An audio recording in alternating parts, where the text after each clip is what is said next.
Hello, this is Roy Lilley, and again my thanks for clicking through. Well, the big story this week, I guess we didn't cover.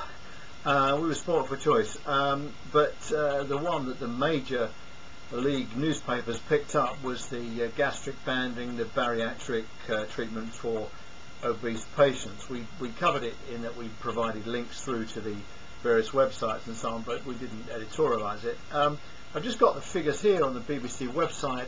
In 2000 there were 238 operations of this kind, and in 2007-8 there were 2,543. So I mean, that's the kind of figures that the tabloids love. Yes, it is a huge increase, and well, you know, so what? You have to take into account, first of all, it's a kind of new technique, new in inverted commas, and it's only just really started to cascade into the NHS, so it can be done in more places, and people are aware of it. You've had the Fern Britton effect on Good Morning TV or whatever it is, where she had one done, and there is pressure on women and men, but mainly women. It's women to lose weight. So is this a good idea or not? Well, the debate, I guess, runs people are only overweight, it's their own fault, more calories in than calories burned, and that's how you get fat.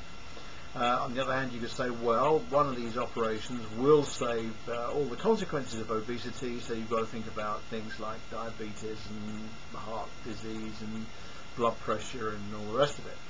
So the band costs between 3,000 and 5,000, I think. Is it an investment in the future? Well, clearly it is. There are criteria about who can and can't have one of these bands. That's on the NICE website.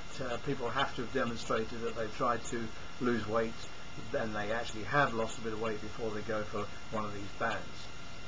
So is it a good thing? Well, I guess once the lid is off the box, no one's going to put the lid back on, so we're likely to see more of these, and if they do a bit of good and they help people to get back on the road, well, what's wrong with that? Is it something the NHS should pay for? That's when we get into the moral and ethical dilemma that it's in the same bag, I guess, as IVF. You could say, well, IVF is a condition, it's not an illness, and similar treatments, tattoo removal, but none of it amounts really to very much money, and whether we did it or we didn't, it wouldn't break the bank. It wouldn't stop the NHS in its tracks. Is it worth doing? I think it is, really. In the long run, weight loss is a lifestyle thing, and how can we change the lifestyle of someone who gets up in the morning, grabs a cup of coffee, goes for a train, gets a Costa Coffee latte and maybe a nut bar or something, gets to the office, has a coffee, has a couple of biscuits, lunchtime goes to Pret a Manger and gets a wrap and has a Coke or another coffee, or on the way home have a drink in the pub with friends, and then grabs a Marks and Spencer's ready meal, shoves it in the oven or the microwave, has a couple of glasses of wine or more, and then gets up and does it all the same the next day. It's lifestyle, you know, it's commuting, it's pressure, it's the way we live our lives.